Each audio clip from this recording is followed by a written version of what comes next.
Hello Internet, and welcome to the Dawn of War 3 review show. I was eagerly awaiting this game, Dawn of War 3 Warhammer 40k, because I am a big Warhammer 40k fanboy, and I am a little saddened, because it really kind of feels like this game is a step back from Dawn of War number 2, Retribution.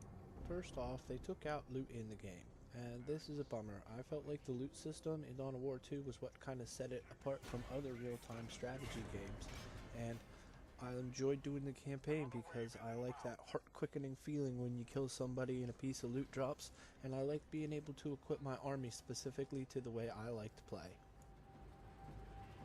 You can, however, level up your champions, and there are also perks that you buy with the currency that you get from completing the campaign.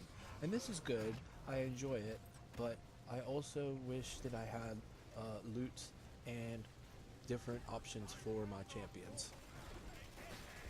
What really kind of irks me about the campaign mode, though, is that the campaign is all of the races mixed together.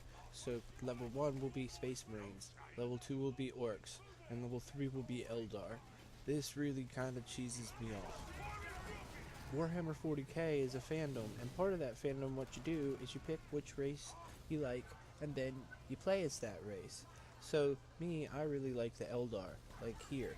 So whenever I play a Warhammer game, I started out as the Eldar. Now when I beat it, I may go back and play as the Orcs or the Space Marines, but not until I faced in one with the Eldar first. So what ends up happening in the campaign is I'll play an Eldar and I'll go, wow, that was sweet, I had a lot of fun. And then all of a sudden it wants me to play as the Space Marines, and I'm like, Space Marines? Fuck Space Marines, I just killed a bunch of Space Marines with my Eldar. So I end up resenting the game and just wanting to try and play through till I can play the Eldar levels. And it wouldn't have to be this way. If I just played as the Eldar and then won as the Eldar, then I would go to be Space Marines, and I would no longer be like, fuck Space Marines. I would be like, holy crap, I love the freaking Space Marines, fuck the Eldar. But now, I just basically am marking time until I can play as the Eldar again. It even got so bad that I stopped playing the campaign so that I could play as the Eldar some. But when I went to the solo or the multiplayer game, it would only let me play in multiplayer matches or like a custom solo, but there was only one solo custom match, so I could just do 1v1 versus the Space Marines. And that's also kind of stupid, because I love to play the replayability in the old one, and even the one before that was that you could set up these huge crazy skirmishes and win. And now I can win, but I can only win against one legion of or chapter of Space Marines, and that's an empty, hollow victory. And I guess there is some multiplayer aspect to it, but I'm not a big multiplayer game when it comes to real-time strategies, because I am an old person with slow reflexes and a very short attention span, which means I'm going to get my ass whipped in a multiplayer scenario. In Dawn of War 2, I actually did like the multiplayer game where you got to play as a champion and then other people played as champions and you fought waves of enemies off until you guys all died. And that was actually a blast, but unfortunately it is also not included in this game. Another thing I really loved about Dawn of War 2 was the multiplayer ability that you could really get into your friends' campaign games very easily and co-op one of the campaign modes. Any of your Steam friends could just pretty much hop in and out of your game. And it was another thing I thought it really kind of set it apart from other RTSs was that you were able to have a campaign that your friends could play with, and that was helpful like when you were getting your butt kicked.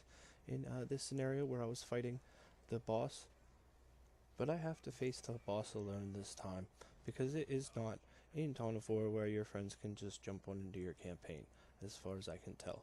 Maybe that's something I'm missing, but something I really did like was the boss fight that I have encountered so far.